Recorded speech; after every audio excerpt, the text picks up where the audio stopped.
네, 안녕하세요. 이광현 한의사입니다. 오늘은 흔히들 가끔씩 하는 설사에 대해서 한번 알아보도록 하겠습니다. 우리가 집을 떠나서 다른 곳에 물갈이를 했을 때, 또 이제 음식을 잘못 먹었을 때, 또 이제 찬 음식 같은 것을 먹었을 때 설사를 하는 경험이 많이 있었을 겁니다. 흔히들 평소와 달리 묽은 변을 보거나 변을 자주 보면은 설사를 한다고 하는데, 의학적으로 수분이 많은 이 묽은 대변을 하루에 4번 이상 보는 것을 우리가 설사라고 이렇게 정의를 합니다. 이 설사의 유형은 크게 약 한 3가지 정도로 나눠서 볼 수가 있습니다. 첫 번째는 장 운동이 너무 빨라지는 경우입니다. 정상적으로 음식물이 위장을 통과해 가지고 소장, 대장을 통과하는 데는 보통 12시간에서 48시간 정도 걸리는데, 대장의 연동 운동이 너무 빨라져 가지고 이 대장 통과 시간이 1시간에 2시간 정도로 단축되면은 내용물이 수분을 그대로 머물고 대변으로 나가면서 설사가 생기는 겁니다. 두 번째는 위장 간의 수분 흡수 장애로 인한 그 설사가 있을 수 있고, 세 번째는 식중독이나 위장 간의 궤양으로 인해 가지고 장관 내로 수분과 전해질 점액이 과도하게 분비가 되는 경우입니다. 양방병원에서는 이 설사 치료제로 쓰는 것들이 이제 몇 가지가 있는데요. 첫 번째는 장 점막의 표면 조직을 수축시켜주는 수렴제를 쓰기도 하고, 두 번째는 장내의 세균, 독소, 가스 등을 흡착시키는 흡착제, 그리고 세 번째는 장내 수분을 흡수하고 변을 단단하게 만드는 점할제, 그리고 마지막으로는 장운동 억제제 등을 양약으로는 쓰는 경우가 많습니다. 대변이 형성되는 과정을 한번 살펴보게 되면요, 음식물이 소화관을 통과하는 시간을 보게 되면 음식물에 따라서 조금씩 다르긴 하지만 대략 하루 정도 걸린다라고 이렇게 보면 됩니다. 음식이 위장으로 들어오게 되면 이것을 잘게 부수고 소화액을 분비해 가지고 이를 분해하는데 보통 2시간에서 3시간 정도 걸리고, 또 위를 지나온 음식물이 소장에서 분해되고 흡수되는 데는 약 4시간에서 8시간 걸리고, 또 대장을 통과하면서 대변을 형성하는 데는 대략 10시간에서 12시간 정도 걸립니다. 우리가 실제 하루에 섭취한 수분량은 대개 1리터에서 2리터 정도에 불과하지만 약 9리터 정도 소화액이 소화관에서 분비가 됩니다.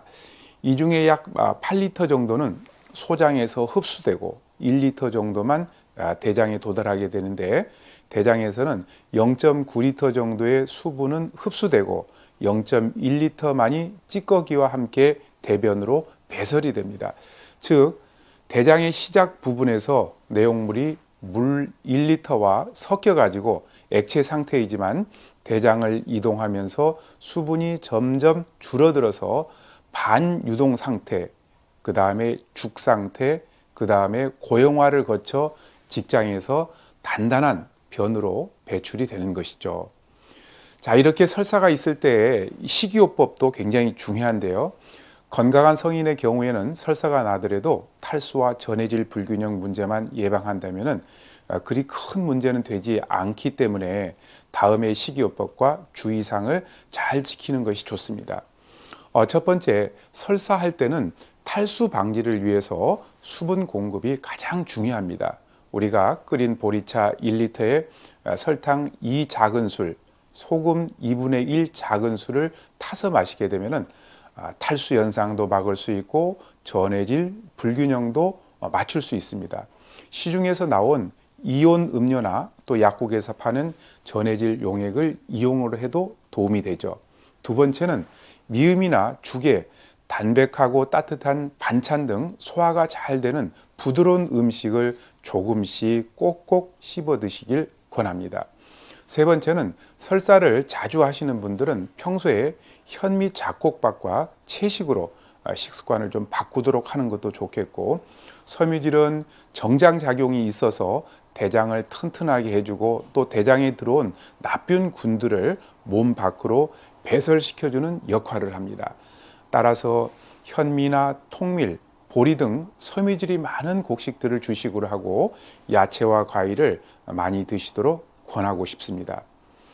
자, 우리가 여행을 할 때 물을 갈아 먹으면은 왜 배앓이를 하는 걸까요? 여러분들 그런 경험 많이 해보셨을 겁니다. 객지를 여행할 때 물을 갈아 먹고 배앓이를 하는 경우가 많죠.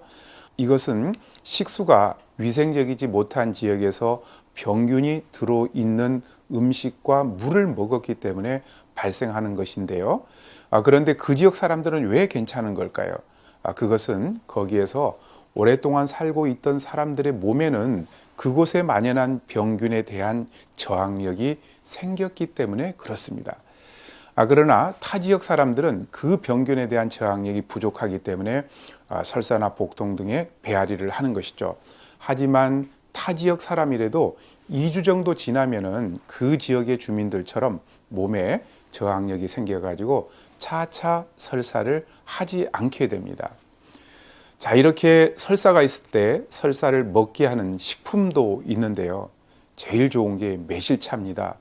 제가 매실은 여러 번 말씀을 드렸는데 매실은 살균 작용과 정장 작용이 있어서 배탈을 예방할 뿐만 아니라 내장의 평활근에 이완 작용이 있어서 복통을 진정시키는 데도 아주 효과적입니다. 잘 익은 매실과 설탕을 같은 분량으로 유리병에 담아가지고 밀봉해가지고 그늘진 곳에 보름이나 한 달 정도 두게 되면은 노란 액기스가 나오죠. 설사나 배앓이를 할 때 매실 액기스 1큰술을 커피잔에 따뜻한 물을 부어가지고 하루에 한 3번 정도 타서 마시면은 많은 도움이 될 겁니다. 두 번째는 탄닌이 함유된 감이나 도토리, 밤이 도움이 많이 됩니다. 여러분들 감, 도토리, 밤 껍질의 공통점은 뭡니까? 먹어보면 굉장히 떫은 맛이 나죠. 이 음식들의 떫은 맛이 바로 탄닌이라는 성분인데요. 탄닌은 지사작용이 굉장히 강합니다. 그래서 일반 가정에서 설사 비상약으로 써도 전혀 손색이 없죠. 감이나 감잎, 감꽃, 감꼭지, 꽃감 등의 감나무에서 나는 모든 것은 설사에 쓸 수가 있고요. 우리가 도토리를 껍질을 벗겨가지고 볶아가지고 가루 낸 것이나 또 시중에 파는 도토리 가루를 구입해가지고 1큰술씩 따뜻한 물에 타서 수시로 복용을 해도 좋습니다. 또 밤은 하얀 털이 붙어 있는 속 껍질에 탄닌 성분들이 많이 있기 때문에 명절이나 제사 때 밤을 까고 남은 껍질들을 모아가지고 잘 말려두었다가 가루를 내서 설사할 때 타서 마시면은 설사에 도움이 많이 됩니다. 그러기가 좀 힘들다면은 그냥 군밤을 공복에 5개에서 10개씩 드셔도 됩니다. 그러나 변비가 있는 사람들 같은 경우에는 이들 식품을 피하는 것이 좋겠죠. 여러분들 설사가 잦을 때 말을 드시면 도움이 많이 됩니다. 변을 자주 보거나 무른 변을 보는 사람들은 흔히 나는 장이 나빠 라고 이렇게 얘기를 하는 분들이 많죠. 이런 분들에게는 우리가 흔히들 야산의 뱀장어로 불리는 말을 추천하고 싶습니다. 여러분들 백제 무왕의 어렸을 적 이름이 서동인데요. 이 서동이라는 것은 말을 캐는 아이라는 뜻입니다. 신라의 선화공주를 얻기 위해 가지고 서동요라는 노래를 지어 가지고 퍼뜨렸다라는 전설이 있는데 이 서동요의 서자가 바로 마서자입니다. 백제 무왕은 어렸을 때 말을 팔아 가지고 생계를 유지했던 것이죠. 말을 잘라보면은 끈적끈적한 물질이 나오는데 이것이 바로 뮤신이라는 성분입니다. 이 뮤신은 강력한 자양강장제이고 또 소화기관을 보호하는 작용이 있어가지고 설사나 과민성 대장증후군, 위산과다, 위궤양, 위염에도 두루두루 효과적입니다. 그리고 마에는 디아스테제라는 소화 효소가 많이 함유되어 있어가지고 식욕 증진과 소화 촉진의 효능도 있습니다.